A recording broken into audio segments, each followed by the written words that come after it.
Hi friends, army ordinance కోర్ప్స్ నుంచి మనకి 10th class complete చేసిన వాళ్ళకి టీఎంఎం జాబ్ వేకెన్సీలు, అలాగే ఫైర్మెన్ సర్టిఫికేట్ ఎవరైతే దగ్గర అయితే ఉందో వాళ్ళకి ఫైర్మెన్ వేకెన్సీస్కి నోటిఫికేషన్ అనేది రావడం జరిగింది. ఈ నోటిఫికేషన్ అనేది చాలా మంచి నోటిఫికేషన్ అనమాట. ఐటీ చేసిన ప్రతి ఒక్కరు కూడా బాగా యూజ్ చేసుకోవచ్చు. ఇది నోటిఫికేషన్ ఆన్లైన్లో అప్లై చేస్తున్నప్పుడు, మీరు 10th మీద అప్లై చేస్తున్నప్పుడు మీరు ఎక్స్ట్రా క్వాలిఫికేషన్ కింద ఐటీ అనేది ఖచ్చితంగా యాడ్ చేసుకోవాలి. సో ఫ్రెండ్స్, ఏ విధంగా యాడ్ చేసుకోవాలి, ఏ విధంగా అప్లై చేయాలనేది క్లియర్గా నేను ఈ వీడియోలో మీకు స్టెప్ బై స్టెప్ ఎక్స్ప్లెయిన్ చేస్తాను. ఖచ్చితంగా ప్రతి ఒక్కరు కూడా అప్లై చేయండి. ఇక మనకి 6 ఫిబ్రవరి 2023 నుంచి 26 ఫిబ్రవరి 2023 వరకు, అంటే దాదాపు 21 రోజులు అనేది ఇది మనం ఆన్లైన్లో అప్లై చేయాలన్నమాట. ఓకే ఫ్రెండ్స్, ఏ విధంగా అప్లై చేయాలి ఏంటనేది పూర్తి వివరాలు ఇప్పుడు మనం తెలుసుకుందాం. సో ఫ్రెండ్స్ చూడండి, నేను డిస్క్రిప్షన్ లింక్ ఇస్తాను. మీరు ఆ లింక్ మీద క్లిక్ చేసినట్లయితే డైరెక్ట్గా ఈ పేజ్ ఓపెన్ అవుతుంది. లేదా ఎవరైతే మన ITI bid bank app download చేసుకున్నారో వాళ్ళు అందులో నోటిఫికేషన్లోకి వెళ్ళినట్లయితే ఆర్మీ ఆర్డినెన్స్ కోర్ప్స్ నుంచి నోటిఫికేషన్ ఉంటుంది. దాని ద్వారా ఆన్లైన్ అప్లైకి మీరు వెళ్ళొచ్చు అనమాట. సో ఫ్రెండ్స్, ఆన్లైన్ అప్లై మీద క్లిక్ చేసినప్పుడు మనకి ఈ విధంగా పేజ్ ఓపెన్ అవుతుంది. మీరు కొత్తగా రిజిస్టర్ చేసుకుంటున్నారు కాబట్టి క్రియేట్ న్యూ అకౌంట్ అని చెప్పేసి మీరు క్లిక్ చేసి న్యూ అకౌంట్ అనేది క్రియేట్ చేసుకోవాలి. సో ఫ్రెండ్స్, ఇక చాలా మంది అడుగుతున్నారు, ఇండియన్ నేవీ నుంచి ఏదైతే మనకి ట్రేడ్స్మెన్ స్కిల్కు నోటిఫికేషన్ వచ్చిందో అది ఎప్పుడు అప్డేట్ అవుతుందని చెప్పేసి మనకు అఫీషియల్ వెబ్సైట్లో చెక్ చేసినట్లయితే మనకి 7 ఫిబ్రవరి 2023 తర్వాత వీళ్ళు సైట్ అనేది అప్డేట్ చేస్తాము అని చెప్తున్నారు. సో ఫ్రెండ్స్, కాబట్టి రేపు ఒకసారి మనం క్లియర్గా చెక్ చేద్దాం. ఒకవేళ ఏమైనా అప్డేట్ వచ్చినట్లయితే ఖచ్చితంగా నేను రేపు ఛానల్లో మీకు ఎక్స్ప్లెయిన్ చేయడం జరుగుతుంది. ఓకే ఫ్రెండ్స్, ఇక మీరు ఐటీఐకి సంబంధించిన ఎటువంటి అప్డేట్ తెలుసుకోవాలన్నా గూగుల్ ప్లే స్టోర్లోకి వెళ్ళి ఐటీఐ బిడ్ బ్యాంక్ అనే యాప్ అనేది మన లోగోతో ఉంటుంది. మన యాప్ అనేది డౌన్లోడ్ చేసుకొని మీరు అక్కడ నోటిఫికేషన్ ఆప్షన్ దగ్గర ఐటీఐకి సంబంధించి గవర్నమెంట్ జాబ్ నోటిఫికేషన్లు, అప్రెంటిస్షిప్ నోటిఫికేషన్లు అన్నీ చెక్ చేసుకోవచ్చు. ఎందుకంటే ఈ యాప్ అనేది ఓన్లీ ఐటీఐ వాళ్ళకి సంబంధించింది మాత్రమే. ఇక మీరు ఇక్కడ కింద చూసుకున్నట్లయితే ట్రేడ్స్ ఉన్నాయి కదా, ఈ ట్రేడ్స్ కనుక చూసుకున్నట్లయితే ఇందులో మీ ట్రేడ్ థియరీకి సంబంధించిన మోడల్ పేపర్స్, బిడ్ బ్యాంక్ అనేది కూడా ఫ్రీగానే అటెంప్ట్ చేసుకోవచ్చు. ఓకే ఫ్రెండ్స్, ఖచ్చితంగా ఈ యాప్ అనేది మీరు ఇన్స్టాల్ చేసుకోండి. ఈ యాప్ కనుక మీకు నచ్చినట్లయితే దీనిపైన మీకు ఎక్స్పీరియన్స్ ఎలా ఉందో ఖచ్చితంగా గూగుల్ ప్లే స్టోర్లో రివ్యూ ఇవ్వండి. ఓకే ఫ్రెండ్స్, ఇక మనం ఆర్మీ ఆర్డినెన్స్ కోర్ప్స్లో కొత్తగా అకౌంట్ క్రియేట్ చేసుకోవడానికి క్రియేట్ న్యూ అకౌంట్ దగ్గరికి వెళ్ళిన తర్వాత మనకి కొన్ని అడుగుతుందన్నమాట. అంటే ఏంటంటే మీ యొక్క ఫస్ట్ నేమ్, అలాగే మిడిల్ నేమ్, లాస్ట్ నేమ్ అనమాట. సో ఫ్రెండ్స్, ఇవన్నీ కూడా ఒకటిగా చెప్తున్నాను, గుర్తుంచుకోండి. 10th క్లాస్ మార్క్ లిస్ట్ ఆధారంగా చేసుకొని మీ యొక్క పేరు, మీ డేట్ ఆఫ్ బర్త్, మీ అమ్మగారి పేరు, నాన్నగారి పేరు, ఇవన్నీ కూడా ఖచ్చితంగా 10th క్లాస్ మార్క్ లిస్టులో ఎలా అయితే ఉన్నాయో అలాగే ఉండాలి. In case 10th class mark లిస్ట్లో మీ అమ్మగారి పేరు లేనట్లయితే ఆధార్ కార్డులో ఏ విధంగా అయితే మీ అమ్మగారి పేరు ఉందో ఆ పేరు అనేది మీరు ఎంటర్ చేయాల్సి ఉంటుంది. ఓకే ఫ్రెండ్స్, ఇక మనం చూద్దాం. మీ పేరు ఎంటర్ చేయండి. ఇక సో ఫ్రెండ్స్ చూడండి, కొంతమందికి మిడిల్ నేమ్ అనేది ఉండదు. అంటే చాలా చిన్న పేరు ఉందనుకోండి, ఫస్ట్ నేమ్ లాస్ట్ నేమ్ రాయండి సరిపోతుంది. మిడిల్ నేమ్ అవసరం లేదు. ఒకవేళ పెద్ద పేరు ఉన్నట్లయితే మిడిల్ నేమ్ రాయొచ్చు. ఇక 10th క్లాస్ మార్క్ లిస్ట్ ఆధారంగా చేసుకొని మీరు ఏం చేస్తారంటే డేట్ ఆఫ్ బర్త్ కూడా రాస్తారు, అలాగే ఫాదర్ నేమ్ వేస్తారు, మీరు జనరల్ మేల్ ఫీమేల్ అని రాస్తారు. ఇక మొబైల్ నెంబరు, ఈమెయిల్ ఐడి ఖచ్చితంగా వర్కింగ్లో ఏదైతే ఉందో అదే ఇవ్వండి. ఇచ్చిన తర్వాత మీరు కిందన పాస్వర్డ్ అనేది సెట్ చేసుకోవాలన్నమాట. సో ఫ్రెండ్స్, పాస్వర్డ్ అనేది ఎలా సెట్ చేసుకోవాలంటే ఒకటి క్యాపిటల్ ఉండాలి, మిగతా స్మాల్ ఉండాలి, తర్వాత ఒక సింబల్ ఉండాలి, తర్వాత నెంబర్ ఉండాలి. అలా చేసిన తర్వాత మీరు సబ్మిట్ కొట్టినట్లయితే మీరు ఏదైతే ఈమెయిల్ ఐడి ఇచ్చారో, ఏదైతే మొబైల్ నెంబర్ ఇచ్చారో ఆ మొబైల్ నెంబర్కి, ఈమెయిల్ ఐడికి రెండింటికి కూడా ఓటీపీలు వెళ్తాయి. రెండింటికి ఓటీపీలు వెళ్ళిన తర్వాత మీరు ఓటీపీ ఎంటర్ చేసి, ఇక్కడ క్యాప్చా ఉంది కదా, క్యాప్చా ఎంటర్ చేసిన తర్వాత వెరిఫై ఓటీపీ కొట్టినట్లయితే మీకు ఈ విధంగా వచ్చేస్తుంది అనమాట. అంటే verification completed, no login with అని చెప్పేసి మీరు ఓకే క్లిక్ చేసిన తర్వాత నెక్స్ట్ మీకు ఈ విధంగా ఓపెన్ అవుతుంది. సో ఫ్రెండ్స్, ఈ విధంగా ఓపెన్ అయిన తర్వాత మీరు అంటే నెక్స్ట్ ఈ విధంగా ఓపెన్ అవ్వకపోవచ్చు, ఎందుకంటే మీరు లాగిన్ అడిగింది కదా. మీరు ఏం చేయాలంటే మనకి ఏదైతే మళ్ళీ ఫస్ట్ పేజ్ వచ్చిందో ఫస్ట్ పేజ్ వస్తుంది అనమాట. ఒకసారి మీకు చూపిస్తాను చూడండి. ఇదిగో మనకి ఈ పేజ్ వచ్చింది కదా. ఈ పేజ్ వచ్చిన తర్వాత మీరు లాగిన్ అంటే ఇక్కడ ఈమెయిల్ ఐడి ఏదైతే ఉందో అది ఇక్కడ ఎంటర్ చేస్తారు. ఈమెయిల్ ఐడి ఎంటర్ చేసిన తర్వాత నెక్స్ట్ ఎంటర్ పాస్వర్డ్ అంటే మనం పాస్వర్డ్ క్రియేట్ చేసుకున్నాం కదా, ఒకటి ఆల్ఫాబెటిక్, అలాగే స్మాల్, ఒక నెంబరు, ఒక సింబల్ పెట్టి మనం పాస్వర్డ్ క్రియేట్ చేసుకున్నాం. ఆ పాస్వర్డ్ ఎంటర్ చేసిన తర్వాత ఇక్కడ క్యాప్చా ఉంది కదా, క్యాప్చా ఎంటర్ చేసిన తర్వాత లాగిన్ మ్యాన్ క్లిక్ చేసినట్లయితే మీకు ఈ విధంగా ఓపెన్ అవుతుంది. సో ఫ్రెండ్స్, అప్లికేషన్ ఇన్స్ట్రక్షన్స్ అనేవి అన్నీ ఓపెన్ అవుతాయి. మీరు అన్నీ కూడా టిక్ చేసుకుంటూ వెళ్ళిపోండి. టిక్ చేసుకుంటూ వెళ్ళిపోతే అన్నీ కూడా గ్రీన్ సింబల్లోకి వచ్చేస్తే, వచ్చిన తర్వాత మీరు ఇవన్నీ కూడా అగ్రీ చేస్తూ ఫామ్ అనేది ఆన్లైన్ అప్లికేషన్ పెట్టడానికి మీరు అగ్రీ చేస్తూ ఇక్కడ కంటిన్యూ మ్యాన్ క్లిక్ చేయండి. మనకి ఈ విధంగా పేజ్ ఓపెన్ అవుతుంది. సో ఫ్రెండ్స్, అడ్వర్టైజ్మెంట్ నెంబర్ అనేది ప్రజెంట్ ఆర్డినెన్స్ మనకి ఏదైతే ఆర్మీ ఆర్డినెన్స్ కోర్స్ నుంచి ఏదైతే నోటిఫికేషన్ ఉందో ఒకటే ఉంది కాబట్టి ఇది ఒకటి చూపిస్తుంది, మీరు సెలెక్ట్ చేసుకోవచ్చు. ఇక నెక్స్ట్ పోస్ట్ అప్లైడ్ ఫర్ అంటే మనకి ఇక్కడ ట్రేడ్స్మెన్ మేట్ ఉంటుంది, ఫైర్మెన్ ఉంటుంది. మీరు రెండింటిలో దేనికి అప్లై చేస్తే అది ఇక్కడ సెలెక్ట్ చేసుకోవాలి, అది ఇక్కడ చూపిస్తుంది అనమాట. ఇక మీరు మేలా ఫీమేలా కేటగిరీ ఏంటి, SCA STA OBC economical weaker section అని మీరు ఇక్కడ ఏ సెలెక్ట్ చేసుకుంటే పక్కన చూపిస్తుంది. ఇక మీరు కేటగిరీ ఏ కేటగిరీ అనేది ఇక్కడ పెట్టుకోవచ్చు అనమాట. ఇక నెక్స్ట్ నేషనాలిటీ ఇండియాకి సంబంధించిన వాళ్ళ, లేకపోతే ఇక నేపాల్ భూటాన్ అవి కూడా మనకి ఇవ్వడం జరిగింది కదా, వాళ్ళు ఎవరైనా అయితే వాళ్ళు అది సెలెక్ట్ చేసుకుంటారు. మీరు ప్రతి ఒక్కరు కూడా ఖచ్చితంగా ఇండియన్ సెలెక్ట్ చేసుకోండి. తర్వాత రిక్వైర్డ్ ఎలిజిబిలిటీ క్రైటీరియా దగ్గర మీరు ట్రేడ్స్మెన్ మేట్కి 10th క్లాస్ కాబట్టి ఆటోమేటిక్గా 10th క్లాస్ ఉంటుంది, అక్కడ టిక్ చేయండి సరిపోతుంది. ఇక ఏమైనా అదర్ ఏజ్ రిలాక్సేషన్కి సంబంధించినవి ఏమైనా ఉన్నాయని అడుగుతుంది. సో ఫ్రెండ్స్ ఇక్కడ క్లిక్ చేయండి. క్లిక్ చేసిన తర్వాత ఇక్కడ 3-4 ఆప్షన్స్ వస్తాయి. అందులో మీకు ఏదైనా ఎలిజిబిలిటీ ఉంటే పెట్టండి, లేదంటే మీరు దాన్ని అసలు టచ్ చేయాల్సిన అవసరం లేదు. నెక్స్ట్ ఐ అగ్రిమెంట్ క్లిక్ చేసినట్లయితే మీకు ఫస్ట్ అప్లికేషన్ ఓపెన్ అవుతుంది అనమాట. ఫస్ట్ ఇది పర్సనల్ డీటెయిల్స్ ఉంటాయి, తర్వాత ఎడ్యుకేషనల్ డీటెయిల్స్ ఉంటాయి, తర్వాత అదర్ డీటెయిల్స్ ఉంటాయి, తర్వాత అప్లోడ్ డాక్యుమెంట్స్ ఉంటుంది, లాస్ట్లో డిక్లరేషన్ ఉంటుంది అనమాట.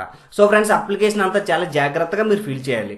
ఇక మీ పేరు అనేది ఆటోమేటిక్గా ఫిల్ చేసే ఉంటారు, ఫాదర్ నేమ్ ఫిల్ చేసే ఉంటారు. ఇక్కడ మదర్ నేమ్ అనేది మీరు ఫిల్ చేయాల్సి ఉంటుంది, ఎందుకంటే మనం ఫస్ట్లో మదర్ నేమ్ ఫిల్ చేయలేదు, ఓన్లీ ఫాదర్ నేమ్ వరకు ఫిల్ చేసాం కాబట్టి మదర్ నేమ్ అనేది అక్కడ ఫిల్ చేయాలి.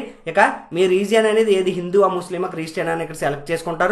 తర్వాత మీ మొబైల్ నెంబర్ రాస్తారు, ఈమెయిల్ ఐడి రాస్తారు. ఆటోమేటిక్ ఇవి మనం ప్రొఫైల్ రిజిస్ట్రేషన్ చేసాం కాబట్టి ఇవి రాయాల్సిన పని లేదు, ఆటోమేటిక్గా వచ్చేస్తాయి. ఇక మీరు ఆధార్ కార్డ్ నెంబర్ అనేది ఇక్కడ ఎంటర్ చేస్తారనమాట. ఎంటర్ చేసిన తర్వాత ఇక్కడ మ్యారేజ్ అయిందా లేదా అని అడుగుతున్నారు. ఒకవేళ ఇన్ కేసు ఎవరికైనా అయినట్లయితే వాళ్ళు మ్యారీడ్ అని, లేదంటే సింగిల్ అని మీరు ఇక్కడ పెట్టాలి. ఇక నెక్స్ట్ ఐడెంటిఫికేషన్ మార్క్స్ అనేవి మనకు 10th క్లాస్ సర్టిఫికేట్ మీద ఉంటుందన్నమాట. అంటే మనకి ఎక్కడ పుట్టుమచ్చ ఉందని అది మీరు 10th క్లాస్ సర్టిఫికేట్ మీద ఏదైతే ఉందో అదే చూసి ఇక్కడ రాయాల్సి ఉంటుంది. సో ఫ్రెండ్స్ ఇక మీరు ఏ స్టేట్లో ఉంటున్నారని అడుగుతున్నారు. నేను అప్లై చేసింది ఆంధ్రప్రదేశ్కి సంబంధించిన స్టేట్ నుంచి కాబట్టి ఆంధ్రప్రదేశ్ అని ఇక్కడ పెట్టడం జరిగింది. సో ఫ్రెండ్స్ ఇక నెక్స్ట్ మీరు అడ్రస్ మొత్తం రాయండి. ఇక్కడ మీ హౌస్ నేము, విలేజ్ ఇవన్నీ రాయండి. ఏ స్టేట్ నుంచి అప్లై చేస్తున్నారు, ఏ డిస్ట్రిక్ట్ నుంచి అప్లై చేస్తున్నారు, పోస్ట్ ఆఫీస్ ఏంటి, పిన్ ఏంటి, ఇవన్నీ ఎంటర్ చేసిన తర్వాత సేమ్ యాజ్ కరస్పాండెన్స్ అని చెప్పేసి అది మీరు క్లిక్ చేయండి. ఆటోమేటిక్గా మీరు ఫస్ట్ ఏదైతే క్లిక్ చేశారో సెకండ్ అదే వచ్చేస్తుంది. ఇక నెక్స్ట్ మీరు క్యాస్ట్ టైప్ అని అడుగుతుంది. మనం ఫస్ట్ ఓబీసీ క్లిక్ చేసాము, తర్వాత క్యాస్ట్ టైప్ అనేది అడుగుతుంది. ఇక్కడ బీసీడీ అనేది అంటే మా సబ్ క్యాస్ట్ అనమాట. క్యాస్ట్లో సబ్ క్యాస్ట్ బీసీడీ అనేది ఇక్కడ ఎంటర్ చేసాం. నెక్స్ట్ మనం సేవ్ అని క్లిక్ చేయాలి. అంటే మనకు ఇంకా చాలా ఎక్కువ ఉన్నాయి కాబట్టి మనం అప్లికేషన్ ప్రివ్యూ చూడకూడదు అనమాట. ఇంకా ఎక్కువ మనకి ఆప్షన్స్ ఉన్నాయి కాబట్టి సేవ్ అని క్లిక్ చేసినట్లయితే మీకు సేవ్ అయినట్టు ఈ విధంగా వస్తుంది, డేటా సేవ్డ్ సక్సెస్ఫుల్ అని. మీకు ప్రతిదీ కూడా డేటా సేవ్ చేసినప్పుడు ఇలా వస్తుంది అనమాట. మీరు ఓకే చేసినట్లయితే ఎడ్యుకేషనల్ క్వాలిఫికేషన్లోకి వెళ్ళిపోతాం. ఇక్కడ 10th ఆటోమేటిక్గా కనిపిస్తుంది. మీ 10th క్లాస్ సర్టిఫికేట్ మీద రోల్ నెంబరు, ఏ స్కూల్లో చదివారు, ఏ స్టేటు, ఏ బోర్డు నుంచి ఏ ఇయర్లో పాస్ అయ్యారు, టోటల్ మార్క్స్. సో ఫ్రెండ్స్ చూడండి, మార్క్స్ అయితే మాత్రం డైరెక్ట్గా ఇక్కడ మార్కులు వేసేయండి. మీకు ఆటోమేటిక్గా అంటే ఇక్కడ టోటల్ మార్క్స్ ఒకవేళ 600 మార్కులకి ఎన్ని మార్కులు వచ్చి ఇక్కడ వేసేయండి. ఇక్కడ పర్సంటేజ్ అనేది ఆటోమేటిక్గా జనరేట్ అయిపోతుంది. ఒకవేళ గ్రేడ్ పై అయితే ఇక్కడ టిక్ చేసిన తర్వాత 7.0 గ్రేడ్ పే వేయండి. మీరు ఏ గ్రేడ్ పై అయినా సరే, అంటే నేను ఇప్పుడు వరకు చాలా నోటిఫికేషన్ చూసిన ఆధారంగా చేసుకున్నట్లయితే ఇప్పుడు 7.0 అనుకోండి, దాన్ని ఇంటూ 9.5తో గుణించినట్లయితే మనకి ఏదైతే వస్తుందో అదే పర్సంటేజ్ అనమాట. ఆ విధంగానే చాలా రైల్వే నోటిఫికేషన్లో కానీ అన్నింటిలో చూసాము. అదే ఫ్యాక్టర్ యూజ్ చేసి మీరు ఇక్కడ పర్సంటేజ్ అనేది వేయండి. ఇక నెక్స్ట్ మనకి ఐటీఐ చూడండి, దాదాపు ఇంకా ఏవైనా క్వాలిఫికేషన్స్ మీ దగ్గర ఉన్నాయని అడుగుతున్నారు. ఇక్కడ మనం క్లిక్ చేసినట్లయితే చాలా క్వాలిఫికేషన్లు వస్తాయి. అందులో ఐటీఐ సర్టిఫికేట్ అనేది మీరు పెట్టుకోండి. ఇక రోల్ నెంబరు, ఏ కాలేజ్, మీరు కాలేజ్ నేమ్ అనేది రాయండి, ఏ స్టేట్లో చదివారు. ఇక బోర్డు అనేది మనకి ఎన్సీవీటీ బోర్డు కానీ minister of skill development entrepreneurship సంబంధించింది కానీ ఏమీ లేదనమాట. నేను అన్నీ కూడా క్లియర్గా వెతికాను. ఇప్పుడు నెక్స్ట్ మీరు అదర్స్ అని క్లిక్ చేసి ఇక్కడ ఎన్సీవీటీ బోర్డు అని ఇవ్వండి సరిపోద్ది. ఏ ఇయర్లో పాస్ అయ్యారు, టోటల్ మార్క్స్ ఎన్ని, ఇక్కడ మనకు వచ్చిన మార్క్స్ ఎన్ని చూసుకున్నట్లయితే ఆటోమేటిక్గా పర్సంటేజ్ అనేది ఇక్కడ మనకి చూపిస్తుంది అనమాట. సో ఫ్రెండ్స్ అది అయిపోయిన తర్వాత ఇక మనకి ఎటువంటి ఎక్స్పీరియన్స్, అంటే మీకు ఏదైనా ఎక్స్పీరియన్స్ కనుక ఉన్నట్లయితే ట్రేడ్ మీద మీరు ఇక్కడ ఇచ్చుకోవచ్చు. ఒకవేళ ఎక్స్పీరియన్స్ లేనట్లయితే మీరు ఈ కాలంని స్కిప్ చేసేయచ్చు. సో ఫ్రెండ్స్ నెక్స్ట్ మీరు సేవ్ చేయండి. సేవ్ చేసినట్లయితే అది ఆటోమేటిక్గా సేవ్ అవుతుంది అనమాట. ఇక నెక్స్ట్ అదర్ డీటెయిల్స్ అంటే ఓబీసీ సర్టిఫికేట్, మనకి డాక్యుమెంట్ సర్టిఫికేట్ నెంబర్ అడుగుతుంది, ఎప్పుడు ఇష్యూ అయింది సర్టిఫికేట్, అథారిటీ నేమ్, ఎవరు ఇష్యూ చేశారు, సర్టిఫికేట్ అనేది తహసీల్దార్ ఇష్యూ చేశారు, అందువల్ల తహసీల్దార్ అని రాసామన్నమాట. సో ఫ్రెండ్స్ అందరికీ కూడా ఓబీసీ సర్టిఫికేట్ అనేది ఎంఆర్ఓ అదే తహసీల్దార్ అనేది ఇష్యూ చేస్తారు. కాబట్టి మనకి ఓబీసీ సర్టిఫికేట్ కిందనే ఇష్యూ చేసిన వాళ్ళ రౌండ్ సీల్ ఉండి అక్కడ ఏ క్యాడర్ పేరు అనేది మీరు రాయకూడదు. ఏ క్యాడర్ అయితే ఉందో ఆ క్యాడర్ అనేది ఖచ్చితంగా మీరు రాయాల్సి ఉంటుంది. ఇక నెక్స్ట్ ఏ స్టేటు ఏ డిస్ట్రిక్ట్ అన్నది వ్యాలిడిటీ అనేది లైఫ్ టైమ్ అని అడుగుతుంది. ఓకే ఎస్ అని క్లిక్ చేయండి. ఎందుకంటే కేటగిరీ అనేది నెల నెలకే మారేది కాదు కాబట్టి వ్యాలిడిటీ లైఫ్ టైం పెట్టుకోవచ్చు. కాకపోతే సర్టిఫికేట్ అనేది ఓబీసీ సర్టిఫికేట్ ఏదైతే ఉందో అది మీరు ప్రతి సంవత్సరం కూడా అప్డేట్ చేసుకోవాలన్నమాట. అంటే క్యాస్ట్ మంద మారదు. అయినా సరే మీరు ఏ సంవత్సరంలో తీసుకున్నారు, ఇప్పుడు 2023 రన్ అవుతుంది అనమాట. మీరు దాదాపుగా 2020లో క్యాస్ట్ సర్టిఫికేట్ మీ దగ్గర ఉండకూడదు. ఒకసారి మళ్ళీ మీ సేవకి వెళ్ళి ఒకసారి అప్డేట్ చేయండి. 2023లో క్యాస్ట్ అనేది మీరు తీసుకోండి. ఓకే ఫ్రెండ్స్, ఇక మీరు ఏమైనా ఎంప్లాయ్మెంట్ ఎక్స్చేంజ్ ఏమైనా చేయించారా లేదని అడుగుతుంది. ఒకవేళ చేయించినట్లయితే ఎస్ అని చెప్పేసి employment registration number, date, employment exchange name, అలాగే ఎంప్లాయ్మెంట్ ఎక్స్చేంజ్ స్టేటు, దీనికి సంబంధించిన డీటెయిల్స్ ఇక్కడ ఎంటర్ చేయండి. ఒకవేళ మీరు ఎంప్లాయ్మెంట్ ఎక్స్చేంజ్ చేయించకపోతే నో మ్యాన్ క్లిక్ చేసిన తర్వాత మీరు సేవ్ చేయండి. సో ఫ్రెండ్స్, సేవ్ చేసిన తర్వాత అప్లోడ్ డాక్యుమెంట్స్ అని అడుగుతుంది. మీరు బాగా గుర్తుంచుకోండి, డాక్యుమెంట్స్ అనేవి మామూలుగా అయితే అప్లోడ్ అవ్వవు అనమాట. అంటే ఏంటంటే మీరు ఫోటో అయితే 10 to 25 KB మధ్యలోనే ఉండాలి. సిగ్నేచర్ అయితే 10 to 25 KB మధ్యలోనే ఉండాలి. ఇక ఐడి కార్డ్ అయితే ఐడి కార్డ్ అంటే మన గుర్తింపు కార్డు అనమాట. అది ఆధార్ కానీ పాన్ కానీ డ్రైవింగ్ కానీ ఏది ఉన్నా సరే మీరు పెట్టచ్చు.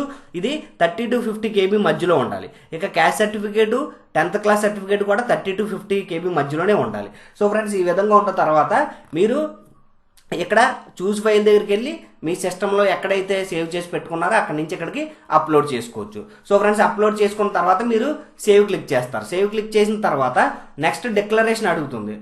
మనకి ఎగ్జామినేషన్ సిటీ అనమాట. మీకు దగ్గరలో ఉన్న ఏవైనా ఒక 5 ఎగ్జామినేషన్ సెంటర్లు అనేవి సెలెక్ట్ చేసుకోండి. ఇక పోస్టింగ్ రీజియన్ అనమాట. అంటే మీకు ఎక్కడ ఉద్యోగం వస్తే బాగుంటుంది అన్నది నోటిఫికేషన్ క్లియర్గా చూడండి. ఎక్కడైతే మీకు నచ్చుతుందో ఆ యొక్క లొకేషన్లో మీరు అనేది పోస్టింగ్ అనేది సెలెక్ట్ చేసుకోవచ్చు అనమాట. ఓకే ఫ్రెండ్స్, ఇక నెక్స్ట్ చూసుకున్నట్లయితే కింద డిక్లరేషన్ అడుగుతుంది. డిక్లరేషన్ 2 ఓకే చేసిన తర్వాత మీరు ఏ ప్లేస్ నుంచి అప్లై చేస్తున్నారో అది రాయండి. క్యాప్చా ఎంటర్ చేసిన తర్వాత ప్రివ్యూ అండ్ సబ్మిట్ వస్తుంది. So friends, preview and submit ఒకసారి చూసుకోండి. మొత్తం అంత అప్లికేషన్ అంతా ఇది అలా స్క్రోల్ చేసి కిందకు స్క్రోల్ చేసి మొత్తం చూడండి. మీ పర్సనల్ డీటెయిల్స్ ఏంటి, అడ్రస్ డీటెయిల్స్ ఏంటి, అలాగే కమ్యూనికేషన్ అదే personal details, address details, education qualification ఏంటి అన్నీ కూడా చెక్ చేసిన తర్వాత మీరు సబ్మిట్ కొట్టండి. ఒకవేళ మీరు గనక ఏమైనా మిస్టేక్ ఉండి కనుక సబ్మిట్ చేసినట్లయితే మీ అప్లికేషన్ ఎట్టి పరిస్థితుల్లోనూ కూడా మాడిఫై చేయడం కుదరదని చెప్పేసి క్లియర్గా చెప్తున్నారు. కాబట్టి మీరు 1కి 10 సార్లు బాగా చెక్ చేసుకొని అప్పుడు సబ్మిట్ అప్లికేషన్ కొట్టండి. ఎక్కడ వరకు వచ్చిన తర్వాత కూడా మీకు ఏదైనా డౌట్ ఉందంటే క్యాన్సిల్ మ్యాన్ క్లిక్ చేస్తే ఆటోమేటిక్గా ఇక్కడికి వచ్చేస్తుంది అప్లికేషన్. అప్పుడు మీరు అంతా ఓకే చేయండి. ఇంకా ఏమైనా తప్పు ఉంటే అక్కడ ఇంటూ మ్యాన్ క్లిక్ చేసి మీరు బ్యాక్ వచ్చి ఏ ఆప్షన్ కావాలంటే ఆప్షన్ దగ్గరికి వెళ్ళిన తర్వాత మీరు ఎడిటింగ్ అనేది చేసుకోవచ్చు. ఓకే ఫ్రెండ్స్, ఇంకా మీకు అన్ని బాగున్నాయి ఇంట్లో అనుకున్నట్లయితే మీరు సబ్మిట్ ఆప్షన్ క్లిక్ చేయండి. అప్లికేషన్ సబ్మిటెడ్ సక్సెస్ఫుల్ అని వచ్చేస్తుంది. వచ్చేసిన తర్వాత మీకు అప్లికేషన్ అనేది మీ ఫోటోతో మొత్తం జనరేట్ అయిపోతుంది అనమాట. Okay friends, thank you for watching. ఇటువంటి అప్డేట్స్ మీరు మరెన్నో తెలుసుకోవాలంటే ఖచ్చితంగా ఇండియన్ రిక్రూట్మెంట్ అప్డేట్ ఛానల్ని సబ్స్క్రైబ్ చేసుకోండి. ఐటీఐకి సంబంధించిన ప్రతి అప్డేట్ కూడా మన ఛానల్లో మనం ఇవ్వడానికి ఎల్లవేళ్ళ కూడా ట్రై చేస్తూనే ఉంటాం. Okay friends, thank you for watching. Have a nice day.